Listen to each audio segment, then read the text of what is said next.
Good morning everyone. मैं हूं मोनिका यादव और आज आपका नया चैप्टर स्टार्ट है जो फर्स्ट पार्ट का आपका लास्ट चैप्टर है जिसका नाम है उपसह संयोजन यौगिक। इंग्लिश में इसको बोलते हैं कोऑर्डिनेशन कंपाउंड। तो बच्चा ये मैंने यहाँ पे कुछ नाम लिखे हुए हैं जो इसी चैप्टर के नाम है, अर्थात उपसह संयोजन यौगिक और कोऑर्डिनेशन कंपाउंड को इतने सारे नामों से जाना जाता है। ठीक है, तो मैं एक बार बता देती हूँ वो कौन कौन से नाम हैं। उपसह संयोजन यौगिक तो आप समझ गए हो, दूसरा है संकुल यौगिक, तीसरा है संकर यौगिक और चौथा है जटिल यौगिक। बच्चों को लगता है इतने सारे नाम है, किसी नाम से आगे कैसे याद रखेंगे? तो एक दो बार पढ़ोगे, नई चीज़ होती है ना तो समझने में टाइम लगता है। जब दो बार पढ़ोगे ना तो तीसरी बार खुद ही याद हो जाएगा। ठीक है, तो उपसह संयोजन यौगिक, संकुल यौगिक, संकर यौगिक, जटिल यौगिक। ठीक है, इंग्लिश में बोल देते हैं कोऑर्डिनेशन कंपाउंड। ओके, तो वैसे तो हम सबसे पहले जो चैप्टर का नेम होता है उसको जानते हैं, बट इस चैप्टर में इसको थोड़ी बाद में जानेंगे। ठीक है, तो वैसे जानेंगे हम आज ही कि उपसह संयोजन यौगिक होते क्या है, लेकिन इससे पहले एक टॉपिक है द्विक लवण। ठीक है, इंग्लिश में इसको बोलते हैं डबल सोल्ट। तो पहले इसको समझना जरूरी है, उसके बाद हम उपसह संयोजन यौगिक को समझेंगे। ठीक है बच्चा, समझ में आया है ना मैंने क्या बोला है कि हम समझेंगे ये होता क्या है, क्योंकि अभी हम नहीं जानते उपसह संयोजन यौगिक है क्या। लेकिन उससे पहले हमें द्विक लवण को समझना है, उसके बाद इसको समझते हैं। और आज का टॉपिक बस इतना ही रहेगा, द्विक लवण और उपसह संयोजन यौगिक क्या है। और मैं आपको एक जानकारी दे दूं कि इस चैप्टर को ना हम छोटे छोटे लेक्चर्स में ही कवर करेंगे, क्योंकि इसमें ज़्यादातर डेफिनेशन है, उसके बाद कुछ नियम है। ठीक है, नियम बोल सकते हो आप, उनको सिद्धांत बोल सकते हो। ठीक है, तो इसलिए ज़्यादा लेक्चर लग जाएंगे इस चैप्टर के, बट होंगे वो बहुत ही छोटे छोटे। ठीक है, तो आज के लेक्चर में द्विक लवण समझना है और उपसह संयोजन यौगिक को समझना है। तो पहले समझते हैं द्विक लवण को। द्विक लवण को इंग्लिश में डबल सोल्ट कहते हैं। ठीक है बच्चा, जो लवण दो सरल लवणों से मिलकर बनता है, ऐसा लवण जो दो सरल लवणों से मिलकर बनता है तथा जल में घोलने पर पूर्ण रूप से सरल आयनों में टूट जाता है। और अगर हम इसे जल में घोलेंगे ना तो वो पूर्ण रूप से सरल आयनों में टूट जाएगा, यानी कि जो सबसे छोटे छोटे आयन होते हैं ना उन्हीं में टूट जाएगा, अर्थात विलयन में अपनी पहचान खो देता है, द्विक लवण कहलाता है। और जब आप इसके विलयन में आयन देखोगे तो बहुत सारे आयन होंगे, क्योंकि वो सरल आयनों में टूटा है। और इतने सारे आयन को देखकर आप नहीं पहचान पाओगे कि कौन सा यौगिक था, अर्थात कौन सा लवण था। तो उसने अपनी पहचान खो दी, इसका मतलब उसको क्या बोलेंगे? द्विक लवण बोलेंगे। द्विक लवण वो लवण होता है जो सरल लवणों से मिलकर बनता है और जल में घोलने पर पूर्ण रूप से सरल आयनों में टूट जाता है और विलयन में अपनी पहचान खो देता है। ऐसे लवण को द्विक लवण कहते हैं। ठीक है, इसके एग्जाम्पल है फिटकरी और मोहर लवण। ठीक है, फिटकरी तो आपने सुना होगा, मोहर लवण नहीं सुना, नई चीज होती है तो इसलिए हमें थोड़ा अजीब लगता है। ठीक है, जैसे फिटकरी होती है वैसे ही मोहर लवण होता है। इंग्लिश में इसको मोहर साल्ट बोलते हैं और फिटकरी को एलम बोलते हैं। ये इसका रासायनिक नाम है फिटकरी का, जिसका नाम है पोटेशियम एल्यूमिनियम सल्फेट। ठीक है, ये नाम भी आप लोग अभी सीखोगे कैसे आता है। ऐसे ही मोहर लवण का नाम है फेरस अमोनियम सल्फेट। ठीक है, तो फिटकरी का जो सूत्र होता है रासायनिक वो ये है K2SO4 इंटू Al2SO4 की होल थ्राइस इंटू 24H2। देख लेना बच्चे मैं कैसे बोल रही हूँ, K2SO4 इंटू Al2SO4 की होल थ्राइस इंटू 24H2। जो मैं इंटू बोल रही हूँ आप इसको स्किप कर सकते हो। ठीक है, तो ये होता है आपका एलम। एक्चुअली में ये पोटास एलम है, एलम बहुत टाइप की होती है। ठीक है, तो ये फिटकरी का सूत्र है। ओके, ऐसे ही मोहर साल्ट का सूत्र है FeSO4 इंटू NH4 की whole twice SO4 into 6H2। ठीक है, बच्चों को लगेगा ये इतने लेंथी सूत्र हैं, इन्हें कौन याद करेगा? आप लोग ही याद करोगे। ठीक है, एक दो बार याद करोगे तो याद हो जाएगा। अगर दोनों को याद नहीं कर सकते हो तो एक को जरूर कर लेना। ठीक है, क्योंकि अगर डबल साल्ट की डेफिनेशन आएगी तो विद एग्जाम्पल लिखनी पड़ती है। ऐसा नहीं है डेफिनेशन लिख लिया काम खत्म। एग्जाम्पल बताओ, जितना ज़्यादा अच्छे डिफाइन कर सको उतने अच्छे से करो। तो दो एग्जाम्पल नहीं याद कर सकते तो एक तो बच्चा कर लेना। ठीक है, मैं सजेस्ट करूँगी आप फिटकरी का कर लेना। ओके, तो फिटकरी का फॉर्मूला है, ये मोहर साल्ट का फॉर्मूला है। तो हमने क्या सीखा है, जो द्विक लवण होते हैं उनको जल में घोलो। ये ले लिया हमने H2 घोल दिया जल में, तो ये क्या करेगा, ये सरल आयनों में टूट जाएगा। ठीक है, ये दो लवणों से मिलकर बनता है सरल और ये बहुत सारे आयनों में टूटेगा। ठीक है, तो अब यहाँ से हमें आयन पहचानने हैं। ये तो मैंने लिखे हुए हैं, आप भी लिख सकते हो। ठीक है, लेकिन इनको समझना है। देखो यहाँ पे बच्चा K है ना, और K के ऊपर कैसी वैलेंसी होती है? +1। ठीक है, और इसके साथ कौन है? SO4। SO4 के ऊपर कितनी वैलेंसी होती है? 2-। ठीक है, तो K तो +1 में ब्रेक होगा और SO4 किस में? 2- माइनस में ब्रेक होगा। साथ में यहाँ पे 2 है तो ये 2 किसके लिए है, के लिए, तो इसको आगे लगा दोगे। ठीक है, समझ में आया।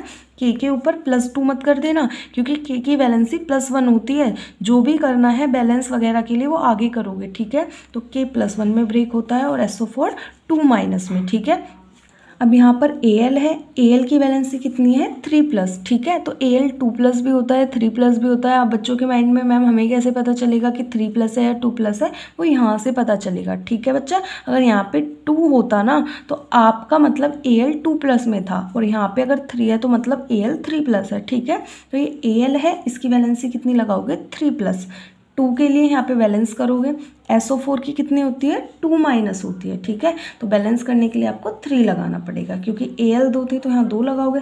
SO4 कितने हैं, 3 है, और Al की बैलेंस यहाँ से पता चलेगी। ठीक है, तो आप समझ में आ गया होगा कैसे कैसे बताया मैंने। और प्लस में H2O को मत ब्रेक करना। ठीक है, प्लस में 24 H2O। समझ में आया ना हमने कैसे ब्रेक किया है। ये आपका द्विक लवण है और इसको पानी में घोलोगे तो ये सरल आयनों में टूट जाएगा। ठीक है, K +1 में, SO4 2- में, Al 3+ में, SO4 2- में, प्लस के 24 H2O। बैलेंस आप इसको कर लोगे यहीं से देख के। ठीक है, जिसके नीचे जो लिखा उसी नंबर से आपको उसको बैलेंस करना है। ठीक है, तो सेम जैसे फिटकरी का था वैसे ही सेम मोहर लवण का है। अब आप यहाँ पे देखिए, ये जो छोटे छोटे आयन हैं, है ना, इनको देख करके आप क्या बता पाओगे ये फिटकरी थी, नहीं बता पाओगे ना। तो जैसे ही हमने इसको जल में घोला फिटकरी को, तो इसने विलयन में क्या कर दिया, अपनी पहचान को खो दी। तो ऐसे जो लवण होते हैं उनको क्या बोलते हैं, द्विक लवण बोलते हैं। सेम टू सेम यही आपका फेरस अमोनियम सल्फेट में है, जिसका नाम है मोहर लवण। ठीक है, ये Fe है, Fe की वैलेंसी क्या है, 2+। SO4 की क्या है, 2-। ठीक है, NH4 की कितनी होती है, +1। SO4 की कितनी होती है, 2- प्लस का 6 H2O। जैसे सेम ऊपर क्या था वैसे ही यहाँ अब बच्चों को होता है, फिर 2+ होता है, फिर 3+ होता है। बच्चों को यहीं से पता चल जाएगा। देखो SO4 की कितनी होती है, 2- होती है ना, तो जब इसकी 2- है तो इसकी जरूर 2+ हुई होगी, तभी 2- 2+ 0 होगा, क्योंकि किसी भी यौगिक पर ऑक्सीकरण अवस्था कितनी होती है, 0 होती है। ठीक है, मान लो यहाँ पे होता है SO4 की होल ट्वाइस। ठीक है, तो 2 और 2 कितने हो जाते हैं, 4 हो जाते हैं ना, तो फिर यहाँ पे भी इसी तरीके से बैलेंसी आती। ठीक है, तो उतना मत जाइए, क्योंकि वो एग्जिस्ट नहीं करेगा SO4 की होल ट्वाइस।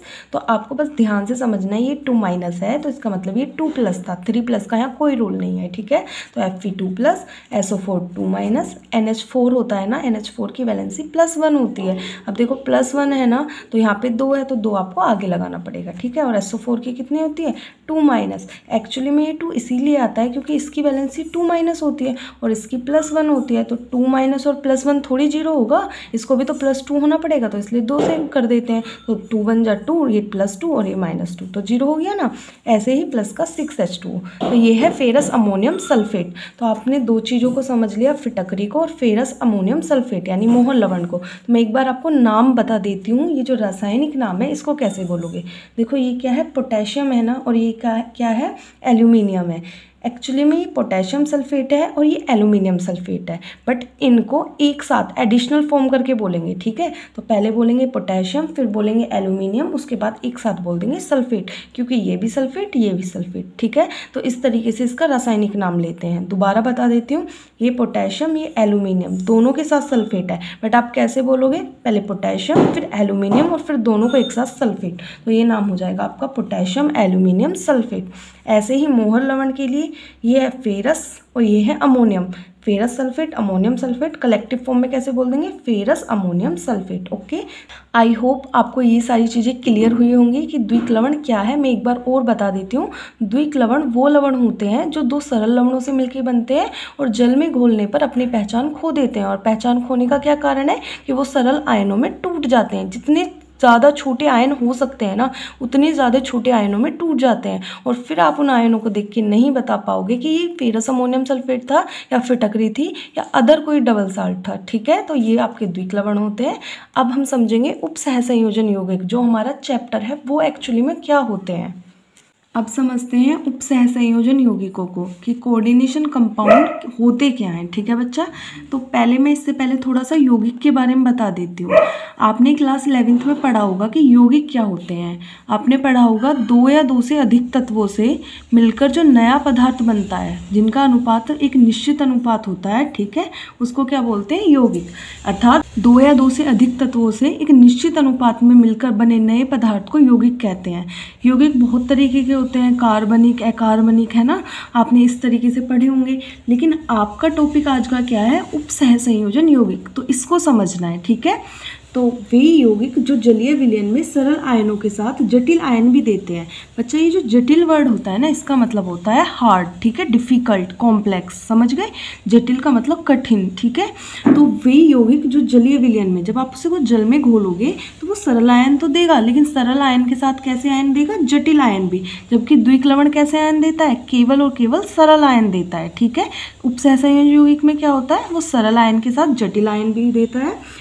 ऐसे यौगिक क्या होते हैं, उप सहसंयोजन यौगिक होते हैं। ठीक है, और ये क्या करते हैं, ये विलयन में अपनी पहचान बनाए रखते हैं। जब बच्चा उसने सरल आयन भी दिया है और साथ में क्या दिया है, जटिल, तो जटिल को देखकर आप बता सकते हो ना ये क्या था, ये कौन सा उप सहसंयोजन यौगिक था। ठीक है, तो उप सहसंयोजन यौगिक जलीय विलयन में सरल आयन के साथ जटिल आयन भी देते हैं और जो विलयन होता है उसमें अपनी पहचान बनाए रखते हैं। यानी आप उस विलयन को देख के बता सकते हो, सरल और जटिल आयन को देख के बता सकते हो कि हाँ जी ये वाला उप सहसंयोजन यौगिक था। ठीक है, तो वो आपके उप सहसंयोजन यौगिक होते हैं। इसका एक एग्जाम्पल है जिसका नाम है पोटेशियम फेरोसाइनाइड। ठीक है, तो इसका आपको सूत्र याद करना पड़ेगा, K4FeCN6। ठीक है, तो पोटेशियम फेरोसाइनाइड, पोटेशियम फेरोसाइनाइड। ठीक है, फेरो मतलब आपका आयरन। ठीक है, और ये पोटेशियम है और CN का मतलब साइनाइड।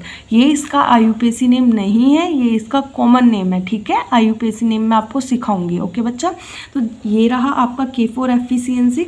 और जब आप इसको जल में घोलोगे तो ये बताओ क्या देगा, ये K+ Fe2+ CN- इस तरीके से नहीं देगा, है ना, इस सरल आयन भी देगा और साथ में जटिल आयन भी देगा। ठीक है बच्चा, तो जब भी आप किसी भी उप सहसंयोजन यौगिक को जल में घोलोगे तो वो क्या करेगा, K के ऊपर कितनी वैलेंसी होती है, 4 को देखकर +4 मत कर देना। ठीक है, K के ऊपर हमेशा +1 होती है। ठीक है, और ये 4 K के पास है तो इसको बैलेंस करने के लिए आपको 4 यहाँ लगाना पड़ेगा। ठीक है बच्चा, तो K+ और साथ में ये जो स्क्वायर ब्रैकेट के अंदर वाला पार्ट है ना, ये डीएसोसिएट नहीं होगा इन द वाटर। ठीक है, ये ऐसा का ऐसा रहेगा। इसी को आप पता है क्या बोलते हो, इसको बोलते हो आप लोग जटिल आयन। ठीक है, ये तो आपका सरल आयन में टूट गया, K+ क्या हो गया, अलग हो गया, तो ये आपका क्या है, सरल आयन है। ठीक है बच्चा, ये सारी बातें आपको समझनी है।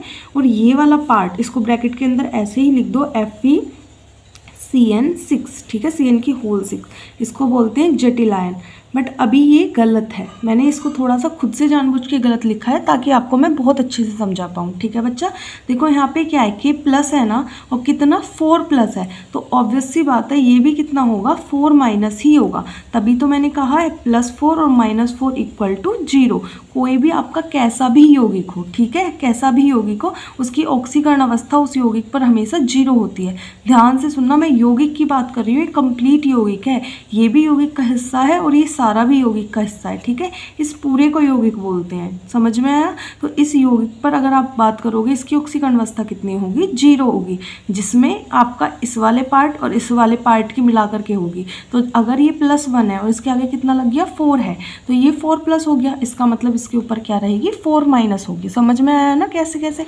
पर ध्यान रखना, इसकी यहाँ पर 0 नहीं है, इसकी 0 नहीं है, इसकी 0 नहीं है, इन सब का योग 0 है। ठीक है, आई होप कि आपको ये बात मेरी समझ में आई होगी। तो आपको यहाँ पे देखा कि आपने ये यौगिक लिया है जिसका नाम है पोटेशियम फेरोसाइनाइड, और इसको जब आपने जल में घोला तो इसने सरल आयन के साथ जटिल आयन भी दिया, जबकि द्विक्लवण में ऐसा नहीं होता। द्विक्लवण में ये सारी चीज़ें भी टूट जाती हैं। ठीक है, तो आपको क्लियर हुआ होगा उपसहसंयोजन यौगिक और द्विक्लवण क्या होते हैं। तो ये अंतर भी आप दोनों में कर पाओगे, है ना। द्विक्लवण में सरल आयन देता है और इसमें सरल और जटिल दोनों देता है। तो आज का आपका यही टॉपिक था जिसमें आपने द्विक्लवण और उपसहसंयोजन यौगिक को अच्छे से समझा। आई होप बच्चों आज का टॉपिक आपको क्लियर हुआ होगा। तो मिलती हूँ आपसे नेक्स्ट लेक्चर में कुछ नए नए टॉपिक्स के साथ, और ऐसे ही आसान लैंग्वेज में हम सारे टॉपिक्स को, इवन सारी केमिस्ट्री को कवर कर लेंगे।